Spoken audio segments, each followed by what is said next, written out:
بسم اللہ الرحمن الرحیم ان الصلاۃ تنہی عن الفحشاء والمنکر صدق اللہ العظیم بسم اللہ الرحمن الرحیم ان اللہ وملائکتہ یصلون علی النبی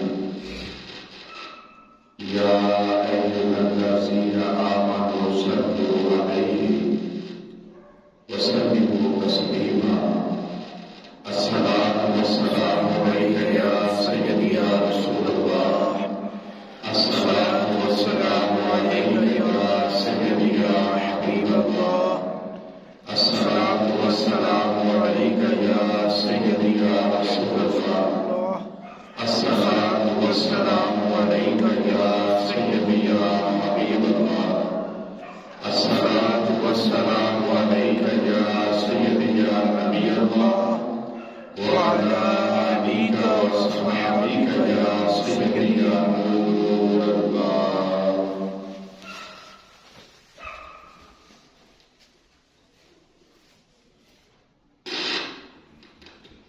تمام تعریف و تفسیر اللہ تبارک و تعالیٰ کے لیے ہے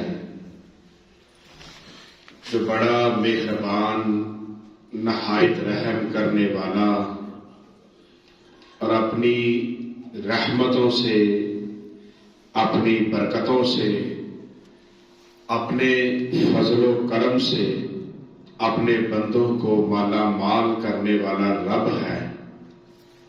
رحمت کاملہ حضرت محمد مصطفیٰ صلی اللہ علیہ وآلہ وسلم پر جو وجہ کائنات شافی روز شمار جو بے بسوں کے بس جو بے کسوں کے کس جن کا ذکر بے چین دل کا چین اور بے قرار دل کا قرار یتیموں کے والی اور مسکینوں سے محبت کرنے والے اور آپ کی آل اور صحابہ پر بہت زیادہ سلامتی ہو جو روشن چراغوں کی مانند ہیں۔ آج جمعۃ المبارک کا بابرکت دن ہے۔ اللہ تبارک و تعالیٰ کی بارگاہ میں دعا ہے کہ آج کے دن اپنی اترنے والی رحمتیں اپنی برکتیں اپنے فضل و کرم سے مجھے حاضرین کو اور امت مسلمہ کو مالا مال فرمائے۔ دوران خطبہ قرآن مجید کی تھوڑی سی تلاوت کا شرف حاصل ہوا جس میں اللہ تبارک و تعالیٰ نے فرمایا ان الصلاۃ کہ بے شک نماز تنہا روکتی ہے عن الفحشاء والمنکر کہ بے شک نماز روکتی ہے برائی سے اور برے کاموں سے، یعنی کہ نماز انسان کو برائی سے اور برے کاموں سے روک لیتی ہے۔ یعنی جب انسان نماز پڑھتا ہے تو اس انسان کو اللہ تبارک و تعالیٰ کی طرف سے اس کے دل کے اوپر ایک ایسا نور اترتا ہے کہ اس کا دل گناہوں میں پھر بے چین اور نیکی میں چین پا جاتا ہے، نیکی میں سکون پا جاتا ہے۔ کب؟ جب انسان نماز پڑھتا ہے۔ اور کریم آقا علیہ الصلوۃ والسلام حضرت ابو ذر غفاری رضی اللہ تعالیٰ عنہ سے یہ روایت ہے کہ کریم آقا علیہ الصلوۃ والسلام آپ تشریف لائے تو موسم خزاں تھا. آپ باہر تشریف لائے اور آپ نے ایک درخت جس کے پتے سوکھے ہوئے تھے اس کو ایک ٹہنی کو پکڑا اور ہلایا تو اس میں سے پتے جھڑنے لگے. اس سے پتے اتر کر گرنے لگے، جھڑنے لگے. تو لجپال آقا صلی اللہ علیہ وآلہ وسلم نے فرمایا کہ اے ابو ذر، جب کوئی انسان نماز پڑھتا ہے تو اس کے گناہ ایسے گرنے لگتے ہیں. سردیوں میں آپ دیکھیں نا، جب درخت سوکھے ہوتے ہیں تو کیسے جہاں پر باغ ہوتے ہیں نیچے پتے ہی پتے گرے ہوتے ہیں اور درخت خالی ہو جاتے ہیں بعض اوقات. تو اس طرح انسان گناہوں سے خالی ہو جاتا ہے جب انسان نماز پڑھتا ہے، کہ نماز پڑھنے سے اس کے گناہ جھڑنے لگتے ہیں، گناہ اس سے دور ہونے لگتے ہیں اس کے عملوں سے. کس انسان کے کہ جو انسان نماز پڑھتا ہے. اور حضرت عثمان غنی رضی اللہ تعالیٰ عنہ آپ فرماتے ہیں کہ ایک دن کریم آقا علیہ الصلوۃ والسلام نے فرمایا، کیا صحابہ بتاؤ کہ جس کے گھر میں صحن میں، گھر کے صحن میں نہر ہو، تالاب ہو، نہر ہو، تو وہ اس کے اندر روزانہ نہائے، دن میں کئی دفعہ نہائے، تو کیا اس کے جسم پر میل رہ جاتی ہے؟ تو صحابہ نے عرض کی کہ یا رسول اللہ صلی اللہ علیہ وسلم، اس کا جسم تو دھل جائے گا. فرمایا اسی طرح جب کوئی نماز پڑھتا ہے تو نماز پڑھنے سے اس کے سارے گناہ دھل جاتے ہیں. نماز پڑھنے سے سارے گناہ دھل جاتے ہیں. کس کے؟ جو نمازی ہے، جو نماز پڑھتا ہے. جیسے نہانے سے میل کچیل دھل گئی، اس طرح نماز پڑھنے سے وہ پاک اور صاف ہو جاتا ہے. اور ایک دن کریم آقا علیہ الصلوۃ والسلام آپ نے فرمایا، نماز میری آنکھوں کی ٹھنڈک ہے. نماز میری آنکھوں کی ٹھنڈک ہے. یعنی جب کریم آقا علیہ الصلوۃ والسلام کا کوئی امتی نماز پڑھتا ہے، کوئی امتی نماز پڑھتا ہے، وہ جب نماز پڑھتا ہے تو وہاں ٹھنڈک میرے آقا محسوس کرتے ہیں. سبحان اللہ.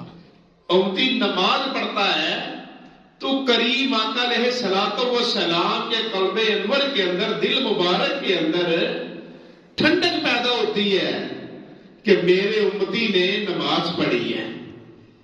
یعنی کہ نبی پاک صلی اللہ علیہ وآلہ وسلم کے ساتھ جو بندہ محبت کا دعویٰ کرے تو وہ اپنے دعوے میں اس وقت سچا ہوگا جب وہ انسان اللہ اکبر کی آواز آئے تو وہ اللہ کے گھر کی طرف چل پڑے. وہ یہ نہ سوچے یہ گرم بستر ہے ابھی چھوڑوں گا پانی ٹھنڈا ہے، نہیں. وہ کہتا ہے میں اپنا سکون دیکھوں کہ لجپال کا سکون دیکھوں. سبحان اللہ. کہ لجپال کے دل کو سکون آتا ہے جب امتی نماز پڑھتا ہے. لجپال فرماتے ہیں میری آنکھوں کی ٹھنڈک نماز میں ہے. تو امتی تو وہی ہے جو یہی چاہے کہ میں وہ عمل کروں جس سے میرے آقا لجپال صلی اللہ علیہ وسلم کی آنکھوں کو ٹھنڈک نصیب ہو. ٹھنڈک سمجھتے ہیں کہ اگر کسی کی اولاد ہے وہ نیک نکل آئی ہے، وہ کامیاب نکل آئی ہے، وہ محنتی نکل آئی ہے، تو ماں باپ اپنی اولاد کو دیکھ کے نا اس کی آنکھیں ٹھنڈی ہوتی ہیں کہ یا اللہ تیرا شکر ہے کہ تو نے مجھے اتنی نیک اولاد دی ہے، تو نے مجھے پرہیزگار اولاد دی ہے، سمجھدار اولاد دی ہے، ذمہ دار اولاد دی ہے. تو والدین کی آنکھوں کی ٹھنڈک نیک اولاد ہے. تو نیک اولاد اسی طرح نبی اکرم صلی اللہ علیہ وسلم نے فرمایا نماز میری آنکھوں کی ٹھنڈک ہے کہ جب کوئی امتی سجدہ کرتا ہے تو لجپال آقا صلی اللہ علیہ وسلم آپ فرماتے ہیں کہ میرے دل کے اندر بھی ٹھنڈک آتی ہے, آنکھوں میں بھی ٹھنڈک آتی ہے. اور نماز ایسا عمل ہے کہ جیسے انسان اب پچھلے جمعے نماز پڑھی, نماز جمعہ, آج پھر وہ نماز جمعہ ادا کرے تو پورے ہفتے کے دوران اس نے جتنے صغیرہ گناہ کیے ہوں گے اللہ سارے معاف فرما دے گا. سبحان اللہ. یہ نماز کا اجر ہے. فجر پڑھی, ظہر پڑھی, اس کے درمیان جتنے گناہ ہوئے اللہ سارے معاف فرما دے گا. سبحان اللہ. اسی طرح رمضان المبارک کے روزے رکھتا ہے. جب رمضان کے روزے رکھے پھر اس کے بعد دوسرا سال اس کی زندگی میں اللہ نے پھر دے دیا, پھر رمضان کے روزے آئے, اب اس نے رمضان کے روزے پھر رکھے. اللہ اتنا مہربان ہے, پورے سال کے درمیان اس سے جتنے گناہ ہوئے ہوں گے اللہ ساری معاف فرما دے گا. سبحان اللہ. صغیرہ گناہ اللہ ساری معاف فرما دے گا, اور کبیرہ سے بھی بچنا چاہیے. اللہ اتنا مہربان ہے کہ جب انسان نماز کے بعد نماز پڑھے اس کے گناہ معاف, روزوں کے بعد روزہ رکھا اس کے گناہ معاف. اللہ اتنا مہربان ہے کہ جو انسان نماز پڑھے اس کے سارے گناہ معاف.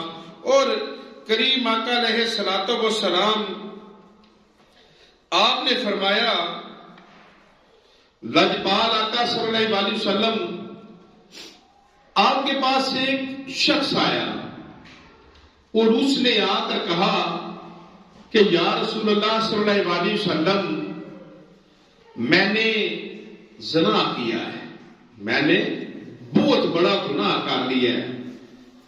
تو لجپال آقا صلی اللہ علیہ وسلم خاموش ہو گئے.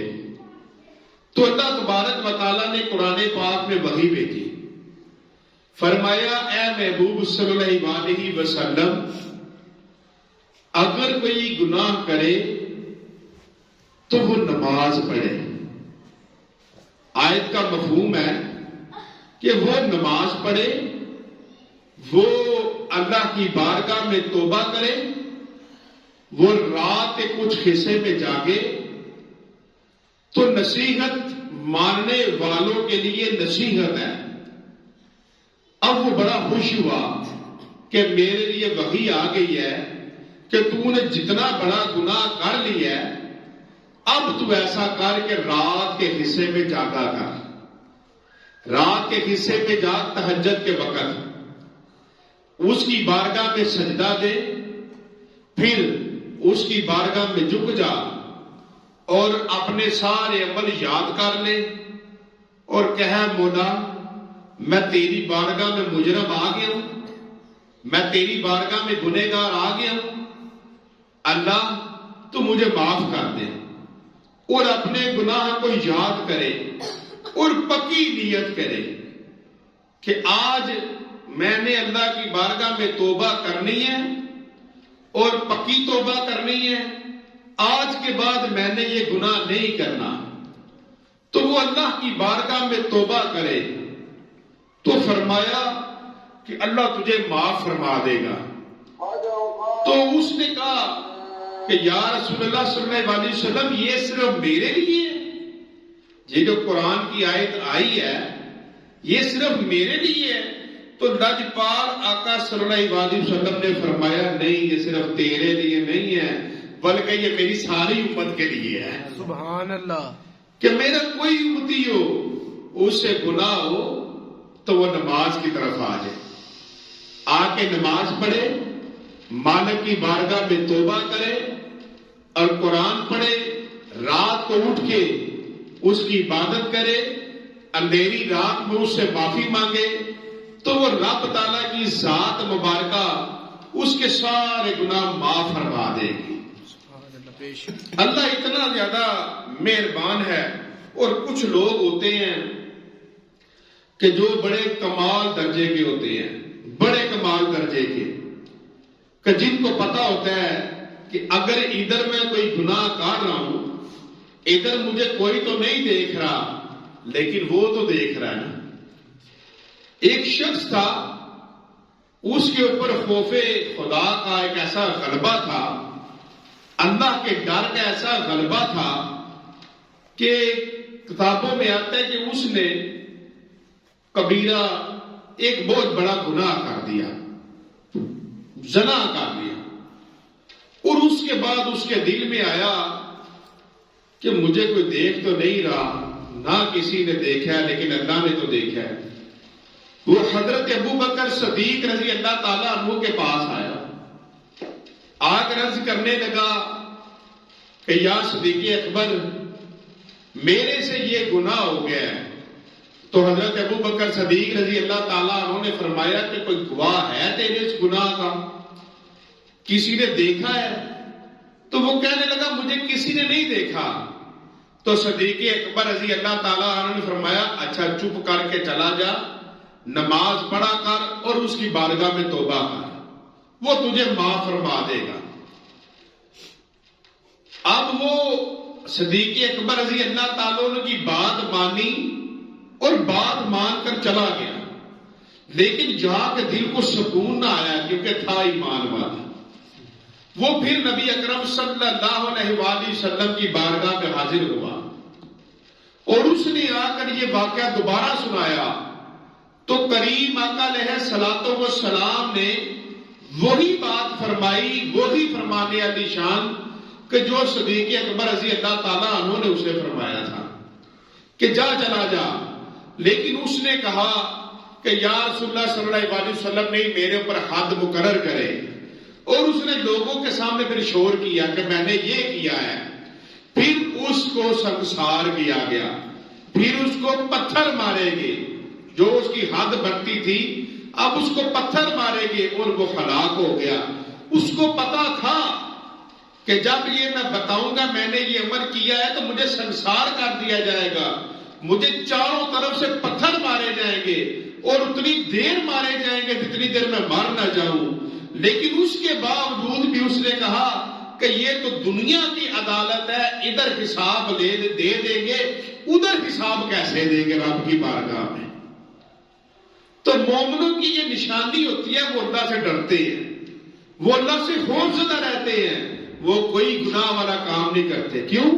انہیں پتا ہوتا ہے کہ ہم نے ایک دن اس مالک کی بارگاہ میں پیش ہونا ہے۔ وہ ڈرتے ہیں، وہ ہر وقت ڈرتے رہتے ہیں، اور وہ کبھی بھی ایسا کچھ نہیں کرتے کہ جس کی وجہ سے وہ اس انسان کو شرمندگی کا سامنا کرنا پڑے۔ یہ مومن ہے، مومن بڑی شان والا ہوتا ہے کہ لاجپال آقا صلی اللہ علیہ وسلم نے فرمایا کہ مومن مومن کا آئینہ ہے، مومن مومن کا آئینہ ہے، کہ یعنی جب ایک بندہ نیک ہوگا تو اس کا دوست بھی نیک ہوگا۔ انسان کتنے ایمان والا ہے، انسان کے ایمان کا وزن کیا ہے، اس کو اگر دیکھنا ہو تو ہمیشہ انسان اپنی صحبت کو دیکھے، اپنے دوستوں کو دیکھے۔ جس کے دوست اچھے ہوں گے، جس کے دوست نیک ہوں گے وہ بھی نیک ہوگا، جس کے دوست نیک نہیں ہیں، دوست اچھے نہیں ہیں، اس کا مطلب ہے وہ بھی اچھا نہیں ہے۔ انسان اگر اپنا چیک کرنا ہو تو ہمیشہ اپنی دوستی چیک کرے، تو ادھر سے پتا چل جائے گا میں کیا چیز ہوں۔ اس سے پتا چلا کہ ہمیشہ نیک لوگوں کے ساتھ دوستی کرو، نیک لوگوں کی صحبت میں رہو، نیک لوگوں سے پیار رکھو، کیونکہ مومن کی شان بڑی ہے کہ جب کل قیامت کے دن ایک مومن کو پل صراط سے گزارا جائے گا تو پل صراط جو ہے وہ تلوار سے زیادہ تیز اور بال سے زیادہ باریک ہوگا۔ جب اس کے اوپر سے گزارا جائے گا تو اس کے نیچے جہنم ہے، کہ جو گنہگار ہوگا جب اس کے اوپر سے گزرے گا تو وہ نیچے دوزخ میں جا کے گر جائے گا، لیکن جب مومن گزرے گا تو جہنم بھی نیچے سے آواز دے گی کہ اے اللہ کے نیک بندے جلدی جلدی گزر جا، تیری وجہ سے تو میں بھی ٹھنڈی ہو گئی ہوں۔ مومن ایسی شان والا ہوگا. تو مومن وہ ہوتا ہے جو اپنے آپ کو گناہ سے بچاتا ہے. مومن وہ ہوتا ہے جو نماز پڑھتا ہے, جو نیکی کے کام کرتا ہے, جس سے سب کو سکھ ہوتا ہے, کسی کو دکھ نہیں ہوتا, اس کو مومن کہتے ہیں. اور کریم آقا علیہ الصلوۃ والسلام آپ نے فرمایا کہ جو نمازی ہے اللہ تبارک و تعالیٰ اس کی زندگی کے تمام گناہ معاف فرما دیتا ہے. نماز پڑھنے والے کے سارے گناہ زندگی کے معاف ہو جاتے ہیں, سارے گناہ. اور ایک اللہ کے ولی بہت بڑے درویش ہوئے حضرت محمد بن سرین, آپ فرماتے ہیں کہ اگر مجھے یہ کہا جائے نا کہ فیصلہ کرو کہ تجھے جنت چاہیے یا 2 رکعت نفل چاہیے, تو میں کہوں گا کہ میں 2 رکعت نفل میری نظر میں افضل ہے. اگر مجھ سے پوچھا جائے تو فرماتے ہیں میں کہوں گا کہ جنت سے 2 رکعت نفل افضل ہے. وہ اس لیے کہ جنت وہ تو میں اپنی مرضی سے چاہتا ہوں گا, جنت میں جا کے تو میں خوش ہوں گا کہ میں جنت میں آ گیا. اب دیکھیں نا دنیا کے اندر انسان کو گھر مل جائے, کوئی چیز مل جائے, وہ خوش ہو جاتا ہے, مجھے یہ ملی ہے. تو دنیا کی جتنی بھی نعمتیں ہوں جنت کے کوڑے کے برابر نہیں ہے. جنت کا کوڑا دنیا کی ساری نعمتوں سے افضل ہے. تو فرماتے ہیں کہ مجھ سے پوچھا جائے کہ جنت افضل ہے یا 2 رکعت نماز افضل ہے, تو میں کہوں گا 2 رکعت نماز افضل ہے. کیونکہ جنت میں جانے سے میں خوش ہوں گا, اور نماز جب پڑھوں گا تو میرا اللہ خوش ہوگا. نماز جب پڑھوں گا تو میرا اللہ خوش ہوگا. تو میری نظر میں نماز افضل ہے, میری نظر میں نماز افضل ہے.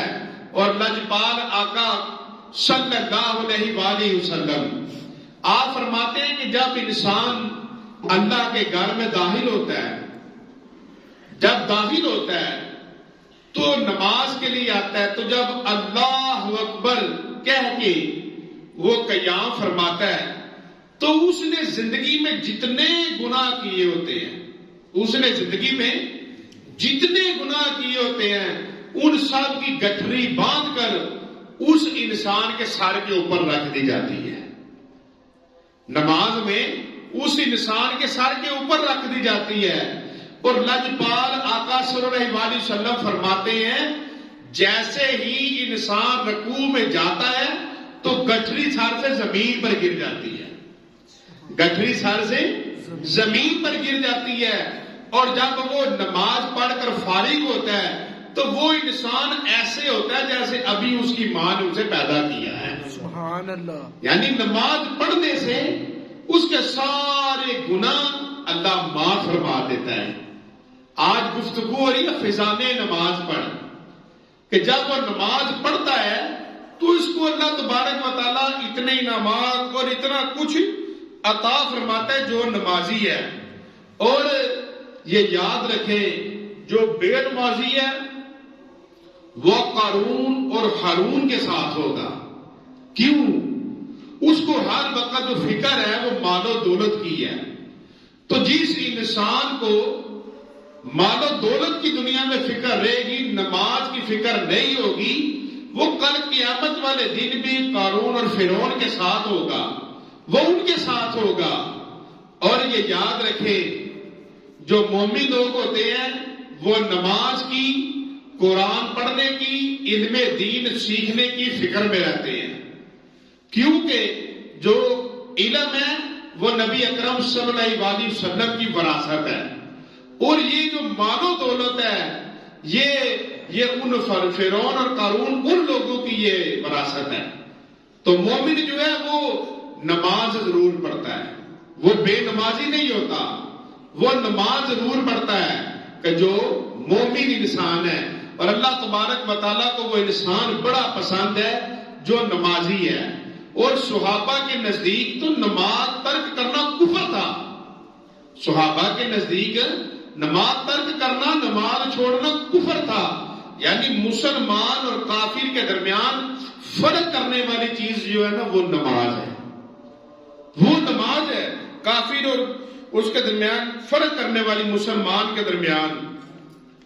اور ایک بڑا مشہور واقعہ ہے پیران پیر حضرت غوث اعظم شیخ عبد القادر جیلانی رضی اللہ تعالیٰ عنہ. سرکار غوث پر آپ ایک دفعہ نماز کے لیے صبح باہر تشریف لائے تو بڑی بارش تھی، موسم ایسا ہی تھا، تو بجلی چمکی اور آواز آئی کہ اے عبد القادر آپ اپنے گھر واپس چلے جاؤ، اللہ آپ سے راضی ہے. تو آپ شیخ عبد القادر جیلانی 11ویں والی سرکار آپ نے پڑھا اعوذ باللہ من الشیطان الرجیم. خیال آیا کہ نبی اکرم صلی اللہ علیہ وسلم نے کسی حال میں نماز نہیں چھوڑی، تو میں کون ہوں جسے نماز کی معافی ہو گئی ہے. آپ نے جب یہ پڑھا تو پھر دوبارہ اس نے شیطان نے وار کیا. اس نے کہا اے عبد القادر آج آپ کو آپ کا علم بچا گیا ہے. آپ نے پھر پڑھا ولا حول ولا قوت الا باللہ. فرمایا اے مردود مجھے میرے علم نے نہیں، مجھے میرے اللہ کی رحمت نے بچا لیا ہے. سبحان اللہ. اللہ کی رحمت نے بچا لیا ہے. تو انہوں نے نماز پڑھی اور ایک آپ کا عقیدت مند تھا، وہ آپ کے پاس آیا اور آ کر کہنے لگا کہ حضرت صاحب پیر صاحب واسطانہ قادریہ غوثیہ پر حاضر ہوا اور حضرت شیخ عبد القادر جیلانی رضی اللہ تعالیٰ عنہ کی بارگاہ میں عرض کرنے لگا کہ حضرت صاحب حالات بڑے تنگ ہیں، تنگ دستی افلاس و غربت میرے گھر پر ڈیرے ڈال کر بیٹھی ہے، بڑے مشکل حالات میں ہے. تو آپ نے اس سے پوچھا کہ کیا تیرا گھر راہ کے اوپر ہے؟ تو اس نے کہا ہاں میرا جو گھر ہے وہ رستے کے اوپر ہے، جیسے ایک ایسا رستہ جدھر سے لوگ بڑے گزرتے ہیں. تو آپ نے فرمایا اچھا تو ایسا کر، اپنے دروازے پر کپڑا ڈال دے. وہ بات سن کر چلا گیا، اس نے جا کر اپنے دروازے پر کپڑا ڈال دیا. اس کو حضرت غوث اعظم شیخ عبد القادر جیلانی جب یہ فرمایا کہ تو اپنے دروازے پر کپڑا ڈال دے، اس نے اپنے دروازے پر کپڑا ڈال دیا. جا کر بات سن کر چلا گیا. اب کچھ عرصے بعد حاضر ہوا تو اس کے حالات بڑے خوشحال تھے، اس کے پاس دولت بھی تھی، اس کے پاس سارا کچھ تھا، تنگ دستی ختم ہو چکی تھی.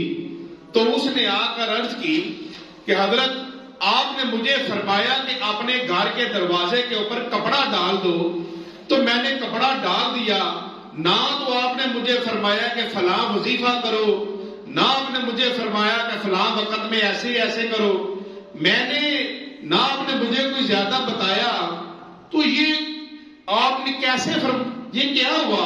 تو آپ نے فرمایا سن، تیرا گھر تھا ایک راہ کے اوپر، اور تیرا گھر راہ کے اوپر تھا تو تیرے گھر کے دروازے پر بے نمازی کی نظر پڑتی تھی، اور بے نمازی کی نگاہ پڑنے کی وجہ سے تیرے گھر کے اندر مصیبتیں آتی تھی، غربت آتی تھی، تنگ دستی آتی تھی، تو اس کا شکار تھا. تو جب غوث اعظم نے فرمایا میں نے تجھے فرمایا دروازے پر کپڑا ڈال دے، اب بے نمازی کی تیرے گھر کے اوپر نظر نہیں پڑے گی. جب نظر نہیں پڑی تو تیرے گھر میں خوشحالی آ گئی. اب یہ سوچے کہ اگر بے نمازی کی نگاہ کسی کے گھر کے اوپر پڑے تو وہاں پر بے برکتی آ جائے، وہاں پر تنگ دستی آ جائے، تو خود بے نمازی کا حال کیا ہوگا؟ اس کو کبھی سکون نہیں آ سکتا جو بے نمازی ہے. تو جس گھر میں نماز ہی نہ پڑھی جائے نماز ہی نہ بچھائے جائے، جس گھر میں مرد اور عورتیں بے نمازی ہو، تو جو نمازی ہے اس کو اللہ تعالیٰ خوشحالی عطا فرماتا ہے. تو حضرت غوث اعظم شیخ عبد القادر جیلانی آپ نے کو بڑے وظیفے نہیں بتائے، کہا جا کے اپنے دروازے پر کپڑا ڈال دو. اور پہلے وقتوں میں یہ ہوتا بھی تھا، لوگوں نے دروازوں کے باہر کپڑے لٹکائے ہوتے تھے، یہ وہ پردے ڈالے ہوتے تھے کہ کسی کی ایسے نظر نہ پڑے. پہلے بڑی حیائیں ہوتی تھی، آج ذرا حالات بدل گئے ہیں. تو اللہ تبارک و تعالی ہم سب کو نمازی بنائے، 5 وقت کا نمازی بنائے، کیونکہ نماز کے بغیر نجات کوئی نہیں، نماز کے بغیر کامیابی کوئی نہیں، نماز کے بغیر انسان کی بخشش کوئی نہیں. تو کامیاب صرف وہ ہے جو نمازی ہے. اور جو بے نمازی ہے وہ کبھی کامیاب نہیں ہو سکتا. وما علینا الا البلاغ المبین. جنہوں نے سنتے ادا کرنی ہے سنتے ادا.